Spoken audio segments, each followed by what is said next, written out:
right, what's going on, you guys? Nick here with Nick Strength and Power. I've got a couple of interesting stories for you guys today. The first story that I've got for you guys today, the latest off-season physique update from Samson Dauda. Now, we know that Samson has his sights set on 160 kilos, which is 352 pounds. Samson has pretty clearly and repeatedly stated that his goal for 2026, his kind of redemption tour, is to bring back that mass monster, freaky look and be bigger than ever on stage. He says that what he learned from the 2025 Mr. Olympia was that he is a 300-plus pound bodybuilder on stage, and he doesn't need to be less than that, and it doesn't suit his physique. So he's kind of restructuring his goals to kind of the opposite of what his approach was for the Olympia, which was clearly to come in as lean as possible, but the result of that was over-dieting and kind of this deflated, flat look at the Olympia, dropping down to fourth place. And I think the question on everybody's mind when we look at these physique updates, I mean, obviously, Samson looks impressive as hell in these updates. Gigantic, full, probably close to his target here. He's probably 330, 340. Like, he's probably high 330s or 340 in this update. He doesn't say exactly how heavy he is, but he looks like he's probably, 10 pounds, 15 pounds away from his off-season target of 352 pounds. But I look at this and I think a couple of things. I think, number one, again, we don't have the Arnold Classic competitor list officially released yet. I think this game plan of Samson, these physique updates from Samson, I think these are confirmation that he's not doing the Arnold. He hasn't come out and said that for sure. I've heard from the Arnold that he's a no right now. But again, that's not officially reflected in the form of a list. But I think with this goal of being super heavy, putting on more size, getting to this crazy goal of 160 kilos, 352 pounds, there's obviously just not enough time to put on that much size and then cut down and prep for the Arnold. It's really just kind of a one or the other type of thing. At this point, we are, I believe, like 11 or less weeks out from the Arnold Classic Ohio, and I think for most people that are doing the Arnold, this is the start of their prep. There is no, bulking up at this point. There is no trying to hit a new maximum weight. There is no, trying to break the scale. So that's the first thing I think. The second thing I think is this the right approach? Because Samson, I think, at his best is when he has the perfect balance of condition with size and fullness. I mean, that has been the knock on Samson for a while. Sharper condition, sharper condition, sharper condition. That's what he tried for this year, but he just went too far in that direction, leading to this flat look. But now going, honestly, this goal that he has is kind of the complete opposite direction of that. And is it going to be beneficial to him? Or does he need to find kind of a middle ground? Not this mass monster look, not this over-dieted look, but maybe the answer is somewhere in the middle, and maybe this, pursuit of size this time around could be a mistake. And when I think about Samson, I do think about this fact all the time. Samson is the first Mr. Olympia in a long time. He won in 2024, but he's the first one in a long time that has had this streak of he's at his all-time peak winning the 2024 Mr. Olympia. But he has not been able to win a show since winning that Olympia. That's not something you see very often. I mean, you may see an Olympia champ lose their title at the next Olympia. You may see them very rarely lose a show outside of the Olympia while they're a reigning Mr. Olympia champ.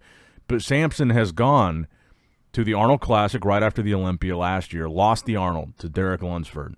Then we saw him lose again at the Olympia, dropping to fourth place.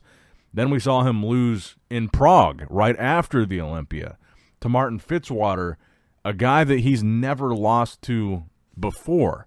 So I think the results of Samson's new approach and how they pan out for him are kind of crucial for his career right now, because realistically he is at this kind of crossroads where ever since he won the Olympia in 2024, it's basically been a lot of negative momentum. So the next show that he does, even if that's the Olympia next year, the results of this kind of size experiment are going to be kind of a defining moment for his career, because, the Arnold was one thing. And that was a rarity in and of itself for a reigning Mr. Olympia champ to lose. But at least he lost to Derek Lunsford, who was the prior year's Mr. Olympia champ. But then after that, he goes to the Olympia 2025 and gets his lowest Olympia placing in years, honestly. Then he goes to Prague after the Olympia. He looks much better than he looked at the Olympia. But then he loses to Martin, and granted, Martin looked fantastic, but Martin's a guy that Samson has never lost to. So I think with whatever Samson does next, he has to make a big statement. And that's a big reason why I think he's for sure not going to do the Arnold, Ohio, because when you think about it, it's really high risk for him. He's doing this new thing where he's pushing the size, and then if he does like a really quick prep for the Arnold and loses the Arnold, because keep in mind right now Derek's not doing it, Hadi is kind of a maybe, but if he loses the Arnold, we're talking about Andrew, Martin, Nick. These are guys that are top-level guys, but they're not former Olympia champs. So if Samson comes into the Arnold and he's off and he doesn't win, that's the fourth show in a row that he's lost, and it's not even potentially to a Mr. Olympia champ.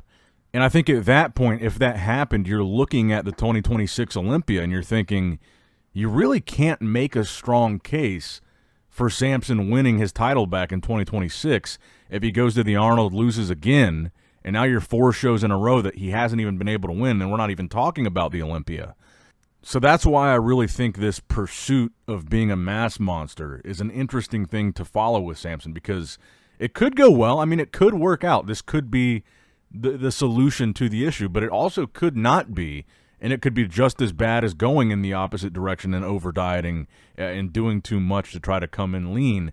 It could be just as bad in the opposite direction, but it could be good. It could pan out. Let me know what you guys think in the comments down below about Samson Dauda.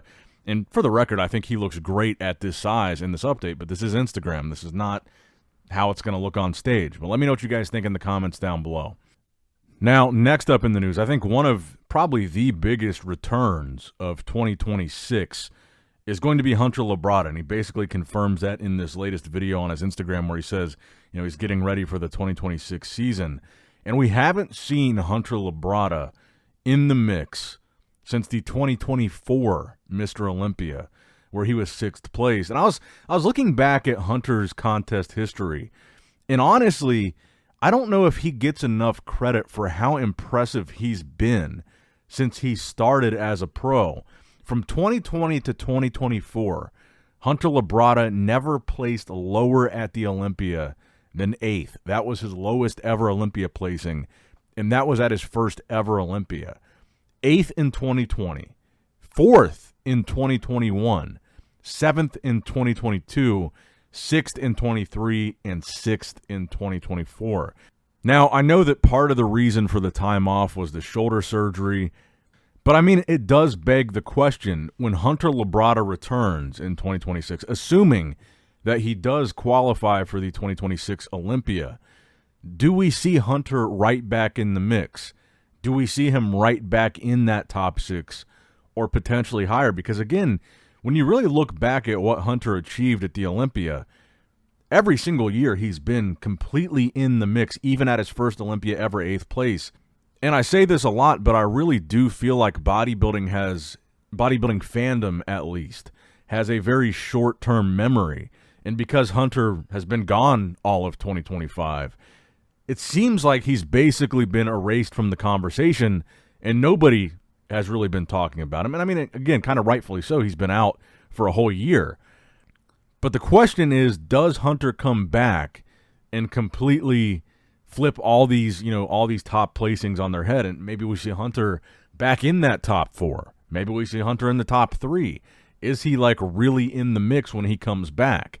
It's hard to say, but when you look at his track record, he's never had an Olympia where he wasn't in the mix. So my question for you guys is, assuming that Hunter comes back in 2026, is he right back in the mix at the Olympia? Is he right back in that top 6, or maybe even better than top 6? Maybe he's top 4. What do you guys think? Let me know in the comments down below. Now, the final story that I have for you guys today, speaking of comebacks, we talked a little bit about some of the recent updates from Rafael Brandao, another guy that pretty much sat out the majority of 2025. We didn't get to see him at the Olympia this year. I think he probably would have made a big impact had he competed at the Olympia, but I think 2026 is going to be a big year for him. And the most recent thing that we saw from Rafael was he actually weighed in. Speaking of, mass monsters and comebacks, at 135.6 kilos, which is about 299 pounds. This is a very, very large version of Rafael. Make no mistake about it. This is, really confirmation that a lot of these physique updates that we've seen from him where he looks gigantic, he is that big. He's about 300 pounds. And I think we have a lot to look forward to in 2026. I think Rafael's return is one of the big ones for sure. I think that Hunter Labrada's return is one of the big ones for sure. And then, the redemption story, potentially, of Samson Dauda is another big one. I think there's a lot of things that I'm excited to see happen or maybe not happen in 2026. But as far as returns go, Rafael coming back, Hunter Labrada coming back, I think both of these guys will be top 10 Olympians in 2026, and I think both of them are going to make a big statement where people are going to be like, how did we forget about these guys just because they were gone for a year? And they're going to be right back in the mix and hurting some feelings at the Olympia. I truly believe both of them will. But let me know what you guys think in the comments below. Who do you think is going to be like the big surprise in 2026 at the Olympia? Who's somebody that we've forgotten about? Who's somebody that took some time off? Who's somebody that we haven't really been talking about that you think is going to be a major factor in 2026 at the Olympia? Is it Rafael? Is it Hunter Labrada? Do we see somebody like Good Vito move all the way up into like a top 4 position?